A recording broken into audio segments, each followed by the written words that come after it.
Hey, ¿qué tal amigos? Sean bienvenidos una vez más a esta que es su Granja Humana MX. Quiero presentar un tema bastante interesante y es precisamente sobre este tema de Italia, la Unión Europea. Están en curso de colisión.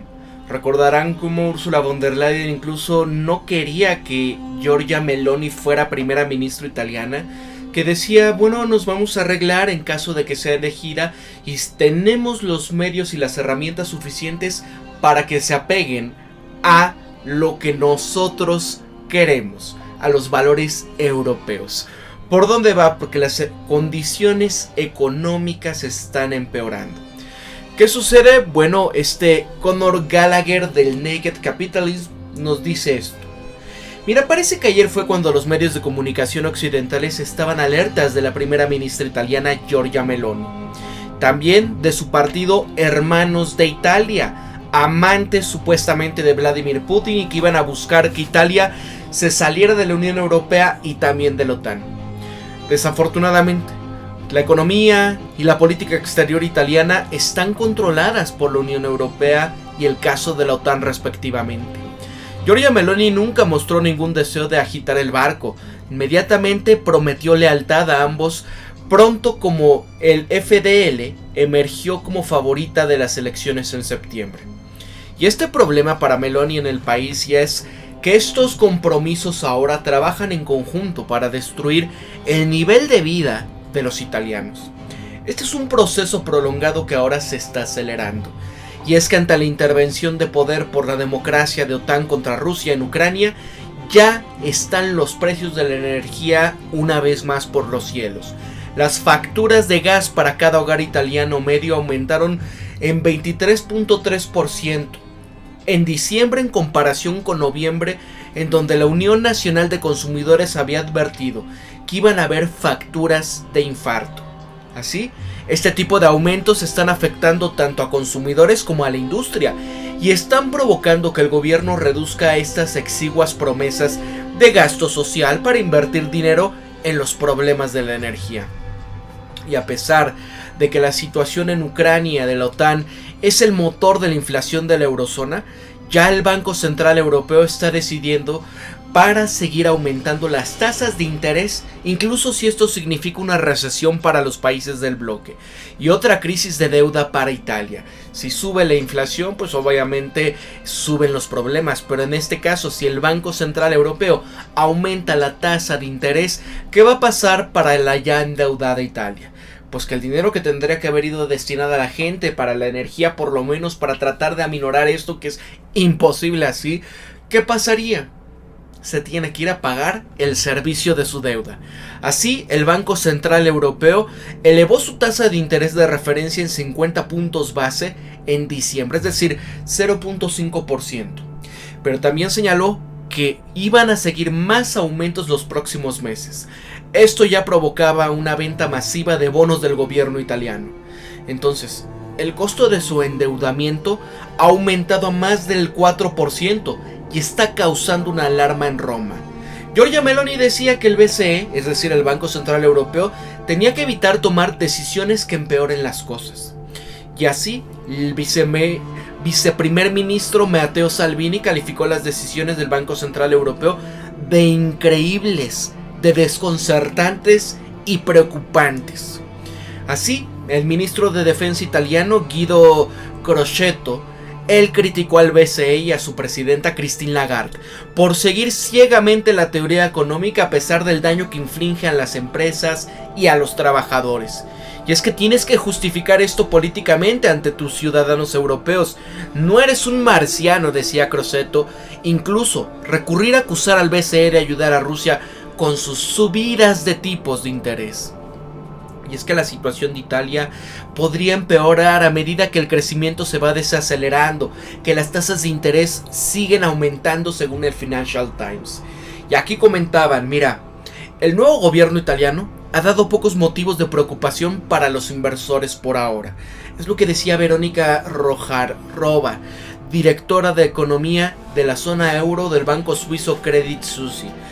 Pero aquí las preocupaciones pueden surgir si el crecimiento se desacelera, si las tasas de interés continúan aumentando y la emisión de deuda se recuperan nuevamente, ¿no? Porque ante estos temas de la energía, pues necesitarán ver cómo paliar esto, si no la gente se les va a echar. Y los economistas están esperando ampliamente que recurran a los tres. 2/3 de los economistas encuestados por el Financial Times predijeron que el Banco Central Europeo iba a comenzar a recortar las tasas hasta 2024 y probablemente después de que Italia y otros estados de la Unión Europea ya entrasen en recesión.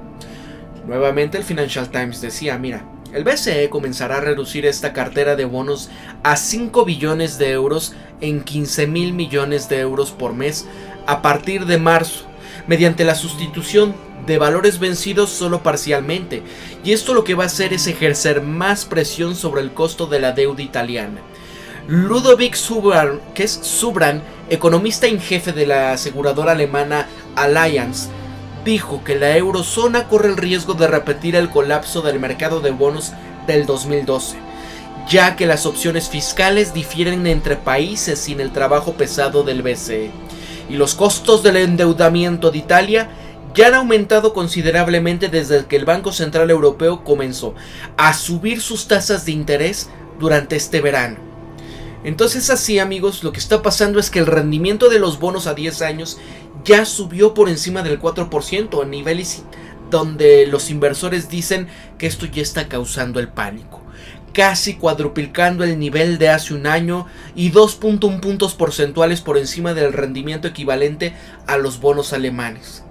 Y así Bloomberg decía que en estas condiciones se iba a amenazar con abrir la misma caja de Pandora que alimentó la crisis del euro del 2010 al 2012, cuando este bloque monetario casi se dividió y los países más endeudados enfrentaron un endurecimiento repentino y severo de las condiciones financieras, cuando los inversionistas vendieron sus cautiverios.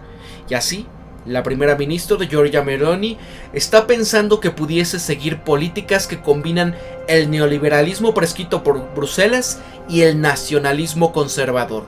Pero la situación actual muestra cuán difícil es la estrategia. Porque sí, es difícil ser nacionalista cuando controlas tu economía o tu política exterior.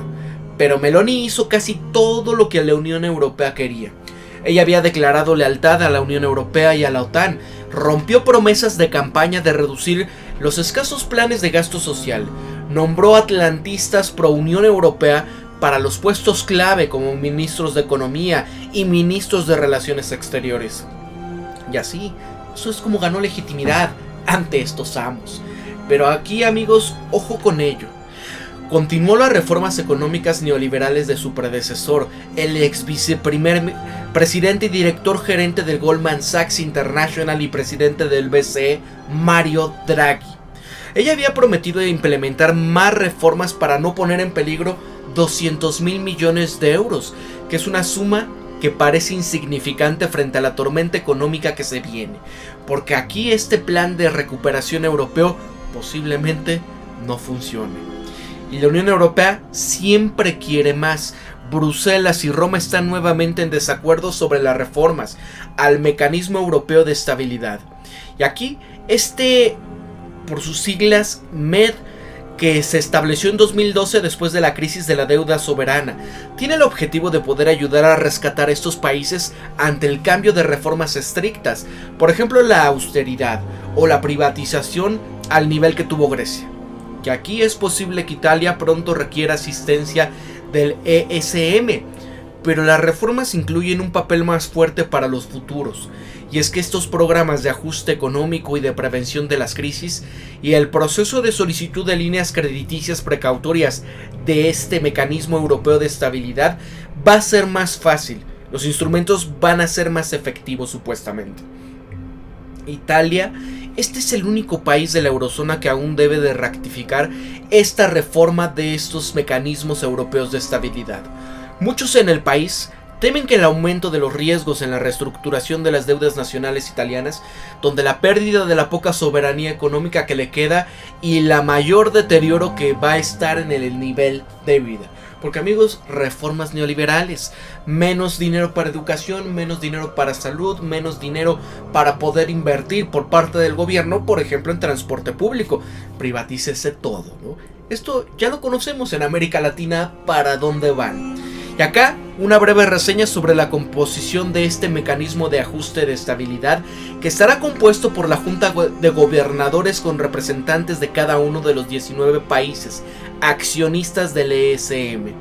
Porque después de eso se volverá un poco complicado. Va a proporcionar esta ilustración para aclarar las cosas, donde el consejero de administración del ESM serán los siguientes: Pierre Gramegna, exministro de Finanzas del Gran Ducado de Luxemburgo; Christopher Frankel, exdirector de Mercados Financieros de Credit Fournisseur de Francia en París; Rolf Strauch, exbanquero central europeo de la Dirección General Económica sobre Políticas Fiscales, Monetarias, Estructurales y economista del Deutsche Bank; David Itaú, del banquero inversionista de Credit Suisse; Nicola Giamarioli, ex miembro de la Junta Ejecutiva del Fondo Monetario Internacional. ¿Qué pasa acá? Que si Italia necesita ayuda de este mecanismo de estabilidad europeo, aquí dudaría en entregar aún más de su soberanía económica a dicho grupo. Y en cambio el gobierno de Meloni lo que quiere es que el ESM se convierte en un fondo para impulsar a los inversores de toda la Unión Europea, para que ayuden a suavizar el impacto de los precios de la energía que están altísimos, y así la sugerencia ha ganado poca fuerza con el resto del bloque. El enfrentamiento sobre las reformas de este MED pudiesen volverse bastante feos si Italia necesita ayuda, y es que hay pocas tragedias que salten a la mente en el lío que ya tiene Italia. La primera es que durante el último cuarto de siglo, Italia siguió el libro de jugadas económicas neoliberales de Bruselas, lo que solamente empeoró su situación. Lo que dice Philipp Heimberger es esto: mira, estos errores que se cometieron durante 40 años se produjeron en un entorno de tipos de interés al alza. Desde entonces, el Estado italiano ha estado cargado de una pesada mochila de tasas de interés. Y es que, sin embargo, si excluimos las cargas de las tasas de interés, el Estado italiano tuvo constantemente estas superávits presupuestarios desde el 92 hasta la crisis del bicho. Incluso Alemania, Austria y Países Bajos habían registrado un superávit presuntamente primario, comparable con menos frecuencia que Italia. Y el Estado italiano no ha sido tan despilfarrador como se afirma a menudo. Siempre ha recaudado más en impuestos de lo que ha gastado. Los datos del Fondo Monetario Internacional mostraban que Italia implementó los paquetes de consolidación fiscal más severos de todas las economías avanzadas entre el 92 y el 2009, especialmente cuando se trataba de los recortes de los gastos. La flexibilización del mercado laboral desde la década de los 90 trajo consigo un fuerte aumento en los contratos de duración determinada, es decir, el outsourcing, amigos. Y acá un retroceso contra los sindicatos, la disminución de salarios reales comparadas con Alemania y Francia. Estas medidas no solamente redujeron la inflación de la década de los 90, la mano de obra barata aumentó en la intensidad de mano de obra de la producción, reduciendo así los incentivos para que las empresas pudiesen invertir en ahorros de mano de obra. Y sin embargo, esta inversión privada es la clave para aumentar la productividad. Es particularmente crucial en el sector de la alta tecnología. El crecimiento de la productividad, a su vez, es la base del crecimiento y el aumento de los ingresos. Pudiese decirse que las reformas de mercado laboral liberalizadoras han hecho más daño que bien al crecimiento de la productividad en Italia. Esto lo vivimos en México, amigos. ¿Qué pasó? Que la segunda tragedia es que los trabajadores italianos continuaron siendo fumigados. Esto también ha estado ocurriendo durante el último cuarto de siglo. Ya en el 2000 el nivel de vida de Italia era comparable al de Alemania. Hoy en día, estos niveles de ingreso per cápita Italia están en un 20% por debajo de los de Alemania. Y durante ese mismo periodo Italia se había convertido en una de las sociedades más desiguales de Europa.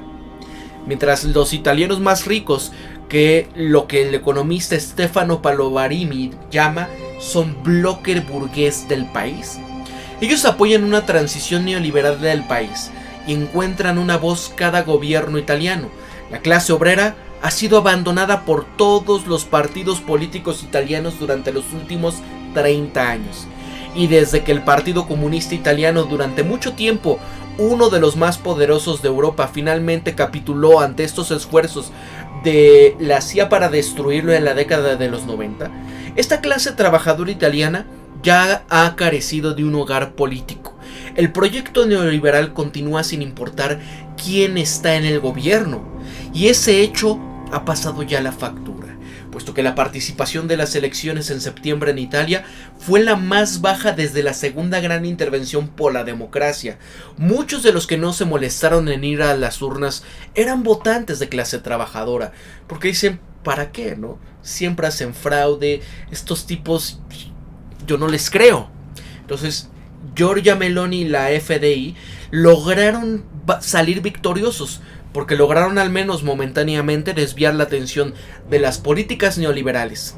Stefano Palombarini escribe en Jacobino y dice, mira, él afirma que las condiciones de vida de la clase trabajadora no están siendo socavadas por las políticas y las reformas neoliberales, sino por las amenazas de la identidad nacional. El tema, y le echa la culpa a la migración, al tema de la delincuencia, a los cuestionamientos del modelo de familia tradicional, etc. Bueno, no hace falta decir que la promesa de protección contra estos enemigos ingeniosamente creados y en gran medida imaginarios está destinada a decepcionar severamente a esta fracción socialmente más débil del bloque de derecha, y aún así les ha permitido llegar al poder. El problema seguirá siendo que, dado que Bruselas toma las riendas de la economía en Italia, los empleados van a estar atrapados en el único país europeo importante donde los salarios han perdido valor en términos reales desde la década de los 90. Y así un partido que parecía realmente querer hacer algo por sus trabajadores fue el movimiento Five Stars, que tomó el poder en 2018. El proyecto de su plan presupuestario pedía un aumento de déficit público, una amnistía fiscal para los que tuviesen ingresos más bajos, una reforma de pensiones que permitiera una jubilación anticipada y una renta básica para los ciudadanos. La Unión Europea, por decirlo suavemente, no era fan y amenazó a Italia con el término procedimiento que se llama déficit excesivo. Y ahí radica el problema: ¿cómo atraer una amplia franja del electorado italiano, revirtiendo el declive de los niveles de vida mientras permanecen dentro de la camisa de fuerza de las normas que le impone la Unión Europea? Y hay una rápida ruta para la FDI. Fue tratar de emular al Partido de Ley y Justicia de Polonia, que tomaron el poder en 2015 y que permaneció allí desde entonces al combinar neoliberalismo y nacionalismo. Pero eso aún requiere ofrecer a los trabajadores al menos algo que la FDI no puede hacer o no están dispuestos a intentar. En cambio, el gobierno de Giorgia Meloni se está deshaciendo en uno de los pocos logros de las 5 estrellas. Es un mísero salario ciudadano que proporcionaría a los desempleados una medida de solo 567 euros al mes. Pero a pesar de las críticas de sus políticas sociales conservadoras, el Partido Ley y Justicia cuenta con un amplio apoyo de la clase trabajadora debido a estos programas populares, que incluyen aumento de los pagos de pensiones, subsidios para los útiles escolares de los niños, pagos mensuales a familias por hijo, a partir del segundo. Pero incluso la combinación de neoliberalismo y nacionalismo conservador del PIS tiene sus límites, puesto que Polonia también está enfrascada en una batalla con Bruselas por la liberación de fondos de la Unión Europea. Recuerden que Meloni y la FDI reciben amenazas no tan sutiles de funcionarios de la Unión Europea antes de las elecciones italianas. ¿Se acuerdan? Miren, y aquí se los voy a poner en este caso, ¿no? A ver, captura de ventana. Miren esto que decía Ursula von der Leyen. Sí, las cosas van en una dirección difícil como lo que estamos viendo en Hungría. Bueno, tenemos las herramientas y si van en una dirección correcta y la gente como cuerpo que siempre deben de saber que los gobiernos tienen que rendir cuentas. ¿no? O sea, ahí está, ¿no? Esto es lo que esta gente de Bruselas se siente, ¿no? Es como en América Latina, ¿qué hace el Fondo Monetario Internacional, verdad? Entonces, esta aristócrata Ursula von der Leyen presumiblemente se refería a problemas que enfrentaba Hungría y Polonia para acceder a los fondos de la Unión Europea, debido a la negativa a seguir esta línea del bloque y de aceptar que el BCE pueda diseñar una crisis de deuda en Italia. A pesar de hacer campaña como nacionalista, Meloni se retractó cuando formó el gobierno por primera vez. Pero vamos a ver cómo procede ahora que está enfrentándose con la Unión Europea, que quiere más control sobre su economía. ¿Ustedes qué creen, amigos? Estamos viendo poco a poco que esta situación está cambiando. Estamos viendo cómo la OTAN, como Bruselas, controlan los designios de las naciones. Entonces, como dice Conor Gallagher, esta colisión entre Italia y la Unión Europea está en curso a medida que están empeorando las condiciones. ¿Hasta cuándo van a resistir? Para la Granja Humana MX, se despide Pablo. Nos vemos hasta el próximo videoprograma. Nada más para que vean una más del neoliberalismo. ¿Qué pasa con la gente? ¿Qué tan positivo son las medidas y las recetas que en América Latina ya conocemos? Nos vemos hasta el próximo videoprograma. Hasta luego. Compartan en sus redes sociales.